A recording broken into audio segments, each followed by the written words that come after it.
আপনার মা বাবাকে একটি পরিমাণ বা একটা লেভেলের ভালোবাসা দিচ্ছেন, আপনার স্ত্রী সন্তান তাদেরকে এক লেভেলের ভালোবাসা দিচ্ছেন। সকলের ভালোবাসার লেভেলটা বা পরিমাণটা কিন্তু সমান নয়। আপনি একটু বিবেচনা করে দেখবেন যে সকলের ভালোবাসার যে পরিমাণটা আছে, স্তরটা আছে, এটা কিন্তু ভিন্ন ভিন্ন। যে ভালোবাসাটা মা বাবাকে দেয়া হচ্ছে এটা কিন্তু স্ত্রী সন্তানেদেরকে দেয়া যায় না।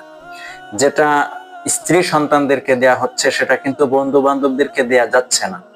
তো সকলের ভালোবাসা এর মধ্যে এক একটা স্তর আছে, পরিমাণ আছে যে কাকে কোন পরিমাণ ভালোবাসতে হবে। তাহলে রাসূলুল্লাহ সাল্লাল্লাহু আলাইহি সাল্লাম যিনি গোটা পৃথিবীবাসীর জন্য, গোটা বিশ্বজগতের জন্য যিনি রহমত, সেই রহমাতুল আলামিন নবীকে ভালোবাসার জন্য কোনো পরিমাণ নেই, কোনো স্তর নেই। কোন স্তরের ভালোবাসা নবীজিকে দিতে হবে এটা হতেই পারে না, অবশ্যই আছে। সেই